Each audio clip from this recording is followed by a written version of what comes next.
तो कहानी की शुरुआत में हमें दिखाया जाता है कि सूरज धीरे धीरे पृथ्वी के पास आ रहा है, जिस वजह से पृथ्वी के सभी इलाकों में आग और सूखा फैलने लगा है। इसलिए जल्दी ही साइंटिस्ट पृथ्वी पर आने वाली सोलर क्राइसिस के खतरे के बारे में पूरी दुनिया में अनाउंस करने लगते हैं, जिसमें वो सभी को बताते हैं कि अगर सूरज इसी स्पीड से आगे बढ़ता रहा तो सूरज 100 सालों में पृथ्वी को अपने बीच समा के खत्म कर देगा और 300 सालों बाद वो पूरे सौर मंडल को ही खत्म कर देगा। इसलिए पृथ्वी को बचाने के लिए UEG यानी यूनाइटेड अर्थ गवर्नमेंट मूविंग माउंटेन नाम के एक प्रोजेक्ट पर काम करने का फैसला करती है। इस प्रोजेक्ट के अकॉर्डिंग साइंटिस्ट काफी सारे बड़े बड़े इंजन्स बनाकर पृथ्वी के अलग अलग हिस्सों में इंस्टॉल कर देंगे, जिसकी मदद से पृथ्वी को सौर मंडल से बाहर ले जाकर बचा लिया जाएगा। लेकिन इस प्रोजेक्ट में काफी खर्चा होने वाला था, साथ ही खाने पीने के रिसोर्सेज भी दिन प्रतिदिन खत्म होते जा रहे थे, जिस वजह से लोग दंगे और प्रोटेस्ट करने लगे थे। इन प्रोटेस्ट में वो लोग शामिल थे जिन्हें किसी भी अंजाम या खतरों की परवाह नहीं थी, क्योंकि इन लोगों का मानना था कि जो खतरा अभी तक पृथ्वी पर नहीं आया है उसके लिए गवर्नमेंट इतना बड़ा रिस्क लेकर पृथ्वी और मानव जाति को खतरे में डाल रही है। वहीं दूसरी ओर UEG डिजिटल लाइफ नाम के एक प्रोजेक्ट यानी DLP पर बैन लगा देती है, जिस वजह से प्रोटेस्ट और भी ज्यादा बिगड़ जाते हैं, क्योंकि DLP एक कट्टर ग्रुप था जिसका मानना था कि इंसानों का फ्यूचर सिर्फ कंप्यूटर में है। असल में वो एक ऐसा प्रोग्राम डेवलप करना चाहते थे जिससे इंसान अपने दिमाग को एक डिस्क में अपलोड कर सकता था, लेकिन रिसोर्सेज की कमी के कारण वो इस प्रोग्राम को आगे नहीं बढ़ा सकते थे। इसलिए रिसोर्सेज के लिए वो हैकिंग करके UEG पर आतंकवादी हमला करते रहते थे। इन सब के बीच UEG नोटिस करती है कि उनके मूविंग माउंटेन प्रोजेक्ट से लोगों का विश्वास उठता जा रहा है, जिस कारण काफी सारे लोग इस प्रोजेक्ट को रोकने की कोशिशें कर रहे हैं। पर तभी चाइनीज एम्बेसडर जाओ इस प्रोजेक्ट के पहले पार्ट को कंप्लीट करने का कहते हैं, क्योंकि उनका मानना था कि पहला पार्ट जल्द ही पूरा हो जाएगा और लोगों को दोबारा उनके मूविंग माउंटेन प्रोजेक्ट पर विश्वास होने लगेगा। जाओ कहते हैं कि इस पहले पार्ट को कंप्लीट करने के लिए सबसे पहले चंद्रमा पर मौजूद इंजन्स की टेस्टिंग की जाएगी, क्योंकि हम चंद्रमा को भी सौर मंडल से धकेलने का प्लान कर रहे हैं ताकि पृथ्वी का ग्रेविटी से कनेक्शन टूट जाए। वहीं UEG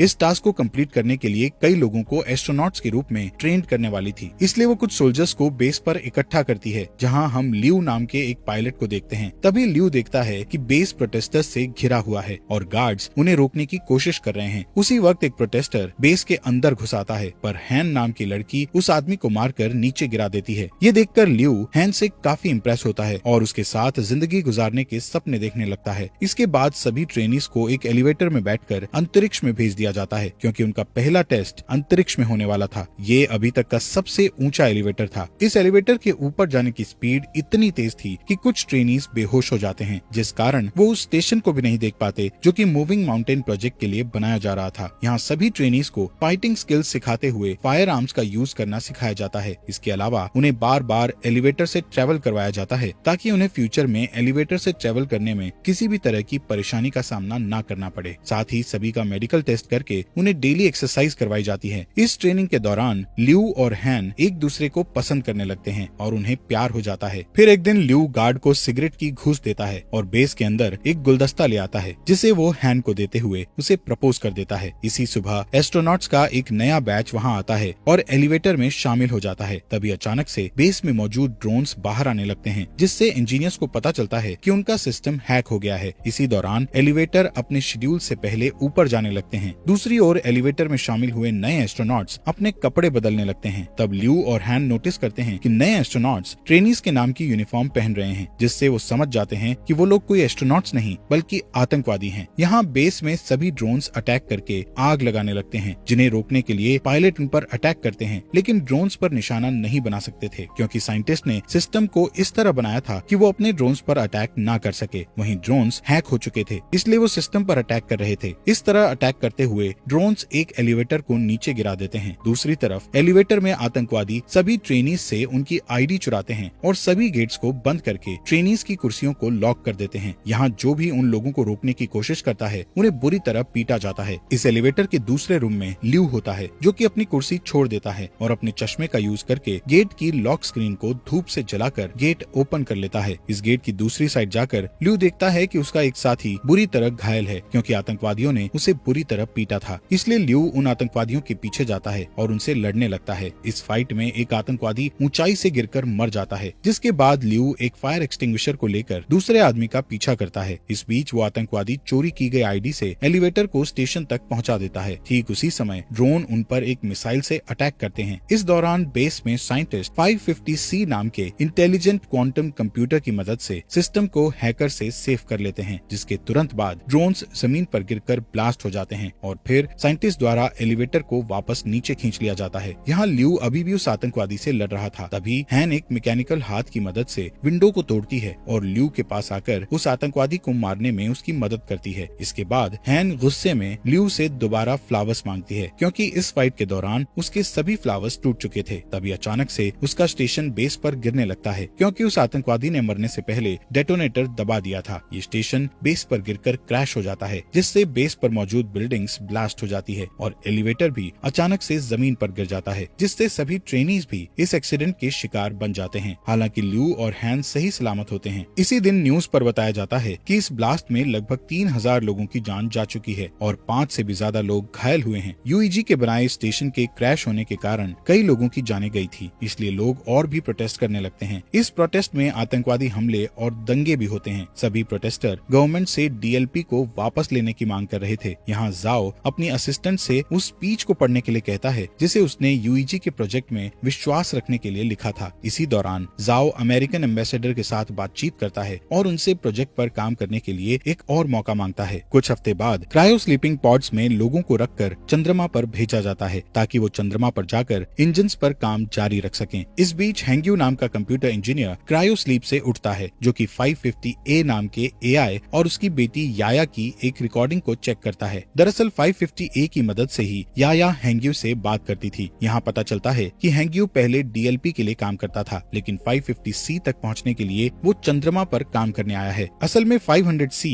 पूरे बेस को कंट्रोल करता है, इसलिए हैंग्यू को लगता है कि वो 500C का यूज याया की क्लिप बनाने में करेगा, जिससे कुछ सेकंड्स के लिए उसकी मरी हुई बेटी का दिमाग एआई में डेवलप हो जाएगा। यहाँ टीम के बाकी मेंबर्स के साथ काम करते हुए हैंग्यू को पता चलता है कि जाओ नाम का कंप्यूटर रिसर्चर 550C का इंचार्ज है और वो चाहता है कि हैंग्यू उनके सिस्टम के ऑपरेशंस पर उनके साथ काम करे। इसके बाद हैंग्यू और जाओ 550C का पहला टेस्ट बेस के हर एक सेक्टर को एक्टिवेट करके करते हैं। जब वो कंप्यूटर के द्वारा वर्क के पूरा होने का वेट करते हैं, तब जाओ हैंग्यू को अपने दिमाग की डिजिटल कॉपी देता है, जिसे कंपनी ने जब्त कर लिया था, क्योंकि उन्होंने डीएलपी पर बैन लगा दिया था। यहाँ जाओ हैंग्यू को समझाता है कि ये तुम्हारे ऊपर डिपेंड करता है कि तुम इस कॉपी को डिस्ट्रॉय करना चाहती हो या नहीं। कुछ समय बाद हैंग्यू याया की क्लिप जाओ को दिखाता है। इस बीच हैंग्यू उस दिन को याद करता है जब वो अपनी पत्नी और बेटी के साथ कार से कहीं जा रहा था। तब अचानक से उसकी कार एक ट्रक से टकरा गई थी, जिससे उसकी पत्नी की तुरंत ही डेथ हो गई थी, पर याया कुछ समय तक जिंदा थी। इसलिए हैंग्यू याया के दिमाग को कंप्यूटर के जरिए जिंदा रखने के लिए उसे डीएलपी के पास ले गया था, लेकिन वो लोग उसकी मदद करना नहीं चाहते थे, क्योंकि उनकी टेक्नोलॉजी अभी तक तैयार नहीं हुई थी। इस बीच हैंग्यू की मुलाकात जाओ से हुई, जो कि पहले डीएलपी में काम करता था। यहाँ जाओ ने हैंग्यू पर एहसान करते हुए याया के दिमाग को 550A नाम के एआई में डाल दिया था। यहाँ प्रेजेंट में हैंग्यू जाओ से रिक्वेस्ट करता है कि वो याया पर 550C का यूज करे, जिससे याया पूरी तरह एआई में बदल सके, जिस पर जाओ हैंग्यू से कहता है कि याया के लिए 550A ही काफी है। इसी बीच उनका सिस्टम डिटेक्ट करता है कि वहाँ Z9 लेवल का सोलर स्टॉर्म आने वाला है, जिससे सभी लोग बेस पर वापस जाने का सोचते हैं, लेकिन उनके पास जो गाड़ियाँ थी उनकी स्पीड ज्यादा नहीं थी, पर फिर भी वो कोशिश करते हैं और किसी तरह सभी इंजन्स को बेस में रखकर उन्हें सोलर स्टॉर्म से बचा लेते हैं। पर इस प्रोसेस में 550C एआई बुरी तरह जल जाता है, जबकि प्रोजेक्ट को 3 दिनों में लॉन्च करना था, जिसके लिए उन्हें एक एआई की बहुत ज्यादा जरूरत थी। तब हैंग्यू जाओ को अपना 550A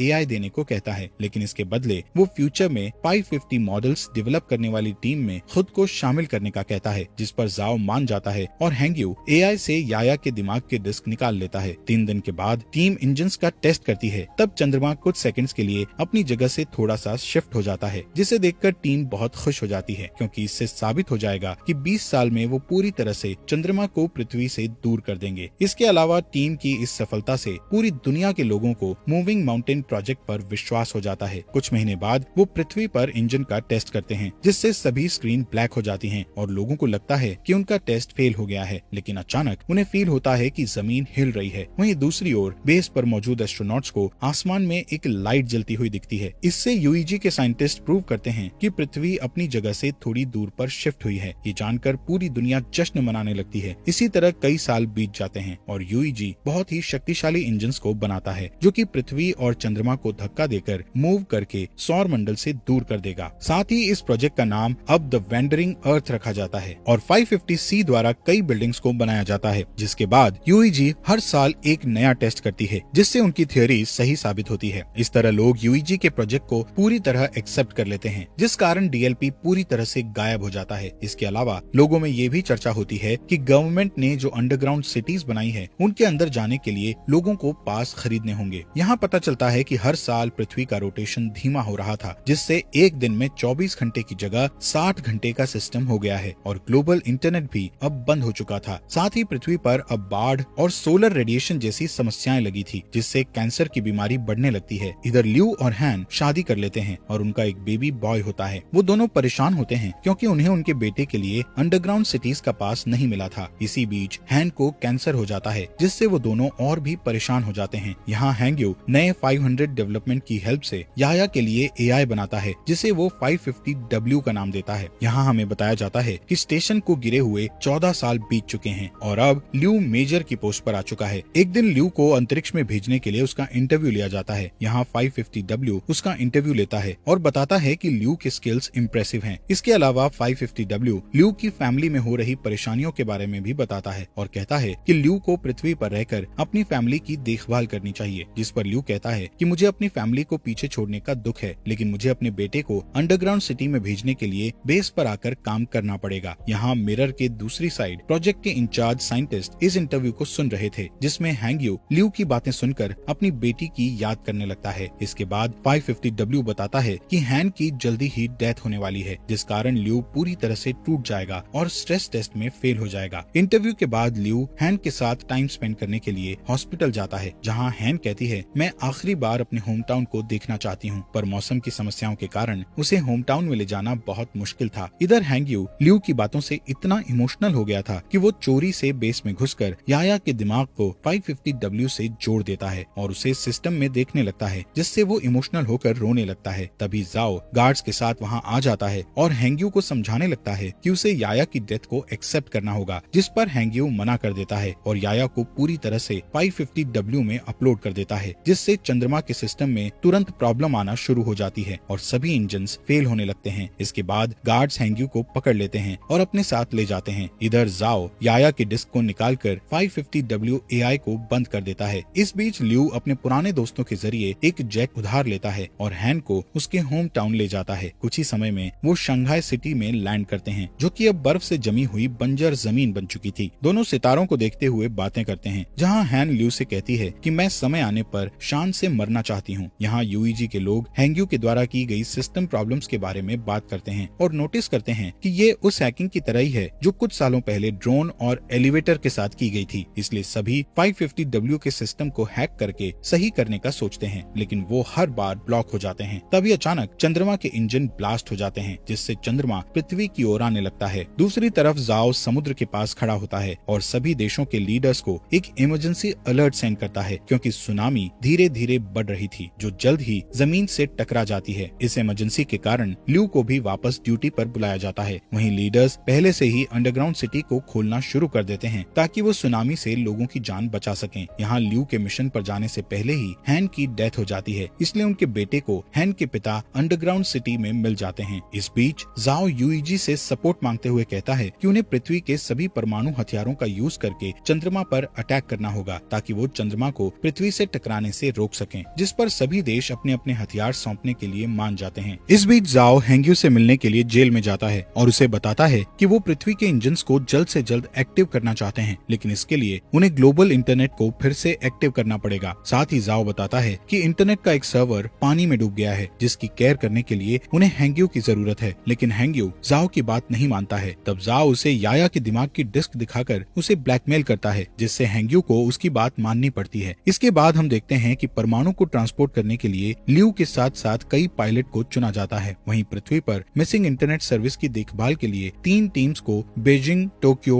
और डैलस भेज दिया जाता है। इसके बाद चुने हुए पायलट्स शटल्स के साथ चंद्रमा के लिए रवाना हो जाते हैं, जहां अंतरिक्ष में एस्ट्रॉइड्स प्लैनेट तेजी से शटल से टकराने लगते हैं, जिससे कई शटल्स क्रैश हो जाते हैं और टीम को 200 हथियारों का लॉस हो जाता है। इस वजह से अब उनके पास सिर्फ 180 हथियार ही बचे होते हैं। थोड़ी ही देर में बाकी के शटल्स चंद्रमा की सतह पर आ जाते हैं, लेकिन तभी एस्ट्रॉइड्स एक शटल को हिट कर देता है, जिससे ल्यू की शटल भी क्रैश हो जाती है। इसलिए उन्हें मजबूरन जमीन पर उतरना पड़ता है। इस दौरान उन्हें 384 हथियारों का फिर से लॉस हो जाता है। यहाँ बचे हुए लोग टेप को ढूंढने लगते हैं ताकि वो उनके टूटे हुए हेलमेट को ठीक करके अपने घाव पर पट्टी कर सकें। इसके बाद वो लोग तय करते हैं कि वो लोग बचे हुए हथियारों को पैदल ही चंद्रमा पर फिट कर देंगे, पर ल्यू नहीं चाहता था कि इस काम को करके यंग लोग मारे जाएं, इसलिए वो अकेला शटल से बाहर आकर गेट को बंद कर देता है। यहाँ पृथ्वी पर तीनों टीम्स सर्वर की जगह पर पहुंचकर पानी के नीचे चली जाती हैं, जहाँ ड्रोन और स्पेशल टूल्स की मदद से हैंग्यू की टीम बिल्डिंग में जाती है और सर्वर का दरवाजा ढूंढने लगती है। लेकिन जब वो दरवाजे को जबरदस्ती खोलते हैं तो उनका एक आदमी बुरी तरह घायल हो जाता है। तब जाओ उसके घावों को सही करने की कोशिश करता है, लेकिन उनके पास घाव को ठीक करने के लिए कोई सामान नहीं था, जिस कारण उस आदमी की डेथ हो जाती है। जिसके बाद हैंग्यू और जाओ इंटरनेट को वापस लाने के लिए कनेक्शन बनाने का डिसीजन लेते हैं। दूसरी तरफ ल्यू हथियारों को एक ट्रक से ले जाने लगता है। तभी अचानक चंद्रमा का मलबा पृथ्वी से टकराता है, जिस वजह से बिल्डिंग्स हिलने लगती है और कुछ हार्डवेयर जाओ के पैर पर गिर जाते हैं, जिससे वो बुरी तरह फंस जाता है। तभी उस रूम में पानी भरने लगता है। दूसरी ओर हैंग्यू अपने ड्रोन की मदद से भी रूम का गेट नहीं खोल पा रहे थे, इसलिए जाओ उसे जल्दी से पासवर्ड की दे देता है, पर इस दौरान जाओ की पानी में डूबने से डेथ हो जाती है। इसके बाद चंद्रमा का मलबा पृथ्वी की मेजर लोकेशंस को डिस्ट्रॉय करने लगता है, जिससे अंडरग्राउंड सिटीज में जा रहे लोग पैनिक होने लगते हैं। वहीं यूईजी में जाओ को बुरी खबर मिलती है कि उनके पास परमाणु हथियारों का एक साथ ब्लास्ट करने के लिए समय नहीं है, जिससे जाओ उम्मीद खो देता है। पर तभी उसका एक आदमी उसे सोल्यूशन बताता है कि अगर वो अंतरिक्ष में और भी एस्ट्रोनॉट्स को भेज देंगे तो हथियारों को मैनुअली ब्लास्ट किया जा सकता है, यानी कि सभी एस्ट्रोनॉट्स को अपना सेक्रीफाइस करके दुनिया को बचाना होगा। इस ऑपरेशन के लिए 300 लोगों की जरूरत थी। यहाँ एक पुराना पायलट कहता है कि ऐसा करना हमारा कर्तव्य है, पर यंग लोग फ्यूचर की देखभाल करने के लिए हैं, इसलिए उनका सेक्रीफाइस ना किया जाए। उस पायलट की बात मानते हुए सभी पुराने पायलट्स को एस्ट्रोनॉट्स की टीम के साथ चंद्रमा पर पहुंचा दिया जाता है, जहां ल्यू उन्हें आता हुआ देखकर चौंक जाता है, लेकिन उसका कम्युनिकेटर टूट गया था, इसलिए वो पृथ्वी पर वापस लौटने से पहले अपने पुराने टीचर और ट्रेनिंग पार्टनर्स को गुड बाय नहीं बोल पाता है। दूसरी ओर यूईजी बताती है कि टोक्यो और डैलस के सर्वर वापस आ चुके हैं, लेकिन बीजिंग का सर्वर अभी तक नहीं आया है। यहाँ बीजिंग में हम हैंग्यू को देखते हैं, जिसके रूम में पानी भरने लगता है और वो की को सही कंप्यूटर से नहीं जोड़ पाता। तभी चंद्रमा पर एस्ट्रोनॉट्स सभी परमाणु हथियारों को ब्लास्ट करने लगते हैं। ठीक उसी समय हैंग्यू भी उसकी माइंड डिस्क को एक कंप्यूटर से जोड़ देता है, जिससे चंद्रमा पूरी तरह ब्लास्ट हो जाता है। पर अब चंद्रमा का मलबा तेजी से पृथ्वी की ओर आ रहा था, इसलिए पृथ्वी को जल्द ही वहाँ से हटाने की जरूरत होती है। यहाँ हैंग्यू याया की क्लिप को एक्टिव करता है और उसे की दिखाकर अंदर से इंटरनेट को एक्टिव करने के लिए कहता है। तभी रूम में पानी भर जाता है, जिससे हैंग्यू की भी डेथ हो जाती है। वहीं चंद्रमा का मलबा पूरी दुनिया में गिरने लगता है। तभी यूईजी इमरजेंसी मैसेज भेजकर बताता है कि उनका मिशन फेल हो चुका है, जिससे शहरों में दंगे होने लगते हैं। वहीं जाओ हार नहीं मानता और अपनी टीम को इंजन्स में आग लगाने को कहकर उन्हें उल्टी गिनती शुरू करने को कहता है। इसी दौरान बीजिंग में हैंग्यू का दिमाग अचानक कंप्यूटर के अंदर एक्टिव हो जाता है, जहाँ वो अपनी बेटी से दोबारा मिलकर बहुत खुश होता है। इसके बाद हैंग्यू एआई में जाकर इंटरनेट सर्वर को एक्टिव कर देता है। तभी जाओ के आदेशों का पालन करते हुए एक आदमी इंजन्स को स्टार्ट कर देता है और फिर देखते ही देखते पृथ्वी मूव करने लगती है और चंद्रमा के मलबे से बच जाती है। ये देखकर पूरी दुनिया के लोग जश्न मनाते हैं। यहाँ ल्यू शटल से ही पृथ्वी को हिलते हुए देखता है, इसलिए वो जल्दी से वीडियो रिकॉर्ड करता है ताकि वो अपने बेटे को ये सीन दिखा सके। दूसरी ओर हैंग्यू और याया के दिमाग का बैकअप 550W में एक साथ मिक्स हो जाता है। इसके बाद हमें 7 साल बाद का सीन दिखाया जाता है, जहाँ पृथ्वी वापस से 24 आवर के सिस्टम में आ चुकी है और जाओ रिटायर्ड हो चुका है। लेकिन अब उनकी असिस्टेंट यूईजी में उनकी लेगेसी को आगे बढ़ा रही है। अब क्योंकि चंद्रमा से उनको कोई भी खतरा नहीं है, इसलिए वो अपने प्लान का सेकंड पार्ट शुरू करते हैं, जिसमें वो 10 साल के अंदर जुपिटर प्लैनेट के पास से उड़ेंगे और फिर पृथ्वी को हमेशा के लिए सौर मंडल से बाहर कर देंगे। इसलिए इंजन्स पर नजर रखने के लिए एक स्पेस स्टेशन बनाया गया है, जिसका इंचार्ज ल्यू है। और इसी के साथ ये मूवी यहीं पर खत्म हो जाती है। दोस्तों, आपका दिल से शुक्रिया आपके अपने फॉक्स एक्सप्लेनर हिंदी चैनल को सब्सक्राइब करने के लिए।